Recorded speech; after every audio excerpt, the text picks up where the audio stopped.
This week at NASA. The twin Gravity Recovery and Interior Laboratory spacecraft, formerly known as Grail A and Grail B, have new names. Give me an E! E! Give me an F! F! Give me a B! B! Give me an L! L! Give me a B! B! Give me an O! O! Give me an N! N! Give me a W! W! What have we got? The students at Emily Dickinson Elementary in Bozeman, Montana, announced the new names Ebb and Flow live on NASA TV after winning a nationwide contest to rename the spacecraft. Science is such an abstract study, so being part of naming something makes it real. It gives them ownership and real involvement in the space exploration.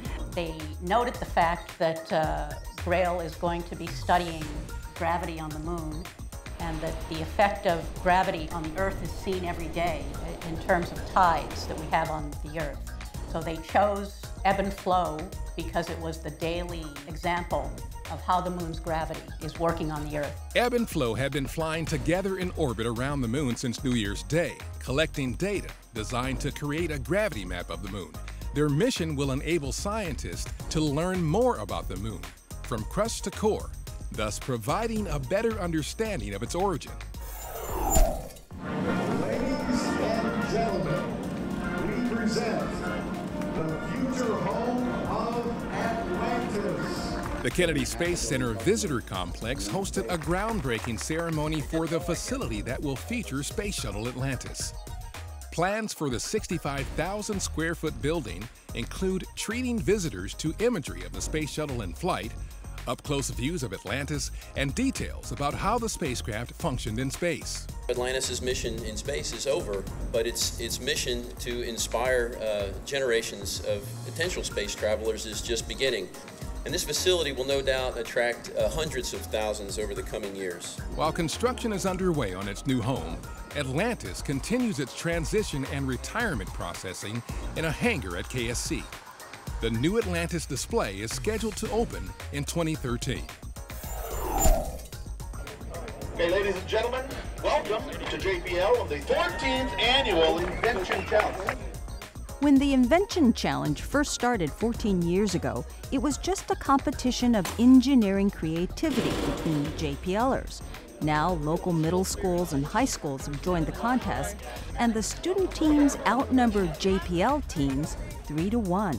The Invention Challenge this year was to build a machine that could kick a football over a barrier and into a can.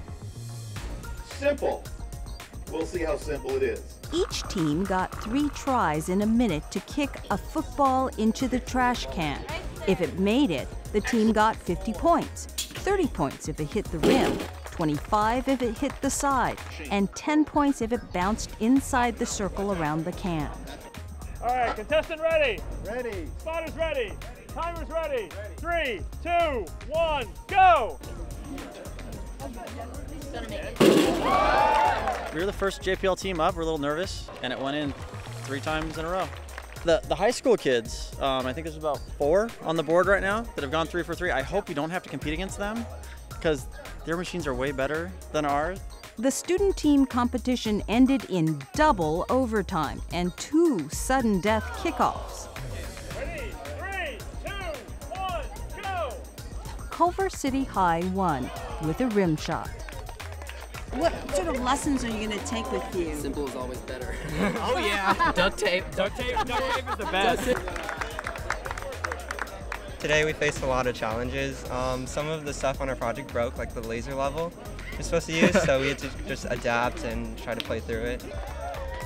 I think what we're trying to show is that engineering can be fun, and we hope that the students that like this kind of an event pursue it, because we really want to produce the next generation of engineers. Astronaut Katie Coleman made several appearances in the Cleveland area, including the International Women's Air and Space Museum. Coleman, who has logged more than 4,300 hours in space, spoke about her 2 missions aboard Space Shuttle Columbia, as well as her 6 months on the International Space Station with the Expedition 2627 crew. And I think that a museum like this, where we make history become real, we realize that history is made by real people, and in this case, real women, it enables us to understand that we're part of making history too. Coleman was joined by astronaut Greg Johnson, now Associate Director for External Programs at Glenn. Johnson piloted 2 missions aboard Space Shuttle Endeavour, including its final flight in the spring of 2011 on STS-134. If you've ever wished upon a star, or at least wished you could keep track of the shooting stars you see in the night sky, there's now a new mobile application just for that. NASA's new Meteor Counter app for the iPhone, iPad, and iPod Touch allows star watchers to record data about meteors they see, including their numbers, sky location, brightness, and the specific time they were spotted. You can even record comments about the sighting. Users can then send all the info to NASA for use in identifying new meteor showers, pinpointing comet debris streams, and mapping the asteroids orbiting Earth. A new exhibit at New York's American Museum of Natural History depicts the past, present, and future of space exploration.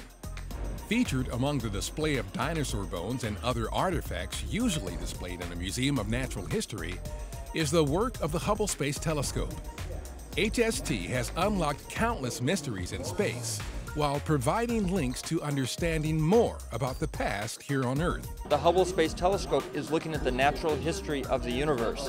When we use the Hubble, we're able to look back in history, not the few thousand years or the few million years of what the rest of this museum talks about, but the billions of years, the history of how the chemical elements that made the dinosaurs were created. I think it's a great way for us to get the word out about what we're doing. And I think particularly with the space shuttle program ending, a lot of people are thinking that NASA is not necessarily that active anymore, and we really are.